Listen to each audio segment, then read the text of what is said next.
The Galactic Military Academy's firing range buzzed with nervous energy as cadets from 17 different species prepared for their final marksmanship evaluation. Jack Martinez adjusted his standard-issue plasma rifle, its sleek alien design still feeling foreign in his human hands after 6 months of training. Beside him, Daisy Chen knelt on the ground, methodically arranging what looked like an ancient projectile weapon alongside an array of seemingly primitive accessories. "Look at the human female," chittered Zixkar, a mantis-like Theron whose compound eyes glittered with amusement. Still clinging to her barbaric kinetic weapons, several other cadets joined in the mockery. The towering Gorvanian Thule Nex let out a rumbling laugh that shook the reinforced floor. Chemical propulsion and metal projectiles? How delightfully primitive. Perhaps she should use rocks next. Daisy didn't flinch at their comments. She continued her meticulous setup, adjusting the bipod legs of her rifle with practiced precision. The weapon was undeniably human in origin, a heavily modified long-range precision rifle that looked ancient compared to the sleek energy weapons carried by every other cadet. While others wielded plasma cannons and photon blasters, she had somehow convinced the Academy to allow her Earth-made rifle for the evaluation.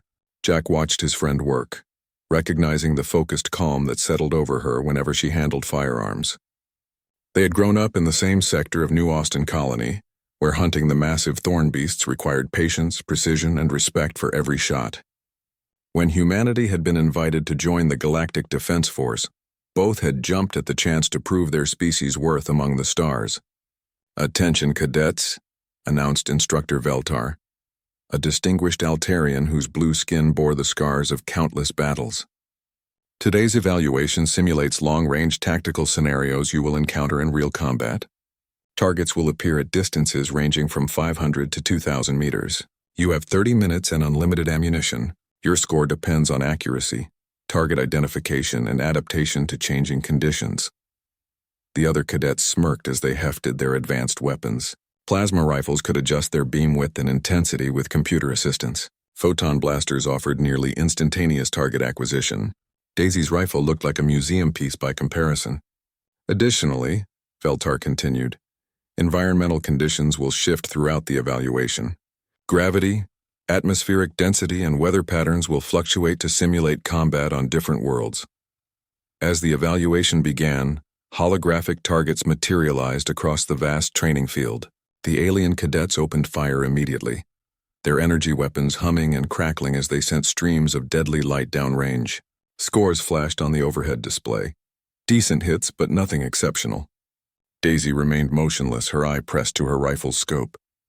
She seemed oblivious to the mockery around her as misses and near misses accumulated on her scorecard. Other cadets were already halfway through their allotted targets while she had yet to fire a single shot. "What's she even doing?" whispered Jack, though he recognized the behavior. He'd seen it countless times during their hunting expeditions. Through her scope, Daisy watched and waited. She observed wind patterns by studying the movement of debris across the field. She noted how the artificial gravity fluctuations affected projectile drop. Most importantly, she began to read the rhythm of the environmental changes, identifying the pattern that the computer systems used to cycle through different planetary conditions. When she finally fired, the crack of her rifle cut through the whine of energy weapons like thunder through a storm. Target eliminated. Center mass. 47 meters. The mockery quieted slightly, but the other cadets dismissed it as luck. Daisy worked her bolt action, a manual process that seemed absurdly slow compared to the rapid-fire energy weapons around her. She fired again. Another target down. Perfect headshot. 654 meters. By her fifth shot, the firing range had grown noticeably quieter. Each bullet found its mark with mechanical precision, even as gravity shifted and artificial weather patterns swept across the training ground. While the other cadets struggled to recalibrate their weapons' computer systems for each environmental change, Daisy adapted instinctively, adjusting her aim based on decades of experience reading natural conditions. Instructor Veltar moved closer, his trained eye studying Daisy's technique.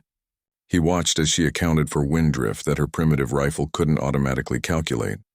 He observed her breathing pattern, the way she fired at the natural pause between heartbeats. Most remarkably, he saw how she anticipated the environmental changes, firing not at where targets were, but where they would be when her bullets arrived. Impossible, muttered Zixkar as Daisy's score climbed. How can she compete with such an archaic weapon? Veltar's expression grew increasingly thoughtful. As a veteran of the Void Wars, he had served alongside warriors from across the galaxy. He recognized the subtle signs of truly elite training, the economy of movement, the absolute stillness between shots, the way she worked with her equipment rather than relying on its automation. With 5 minutes remaining, Daisy had the highest score on the board. Her final shot was a masterpiece, a target at maximum range appearing for only 3 seconds during a windstorm simulation. The bullet traveled for nearly 4 seconds through shifting atmospheric conditions before finding its mark. Perfect score. The first in Academy history. The firing range fell silent except for the hum of ventilation systems. Instructor Veltar approached Daisy as she began breaking down her rifle with the same methodical care she had used to set it up. "Cadet Chen," Veltar said quietly, his voice carrying in the sudden stillness. "Where did you learn to shoot like that?" "Home, sir," Daisy replied simply. "My grandfather taught me." He learned from his grandfather. Veltar nodded slowly, understanding dawning in his ancient eyes. He had heard rumors about human military traditions, whispers from the outer colonies about specialized warriors who could perform impossible feats with primitive weapons. "Your grandfather," Veltar said, his voice dropping to barely above a whisper but carrying clearly in the silence. "He was a ranger, wasn't he?" Daisy's hands paused in their work. She looked up at the instructor with quiet pride. "Yes, sir. 3rd-generation Earth colonial rangers." He said the rifle was just a tool. The real weapon was the mind behind it. Veltar straightened, his expression shifting to one of deep respect. Around the firing range, cadets from dozens of species stared in confusion. But Jack understood. He had heard the stories, passed down in whispers on the frontier worlds. The Rangers were legend, human warriors who could survive and fight in any environment, who treated every shot as if their lives depended on it, because they usually did.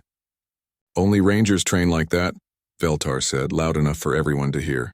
I should have recognized the signs earlier. As the implications sank in, the mockery died completely.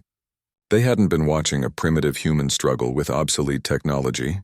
They had witnessed a master craftsman at work, carrying forward traditions forged in the crucible of humanity's expansion into the hostile depths of space.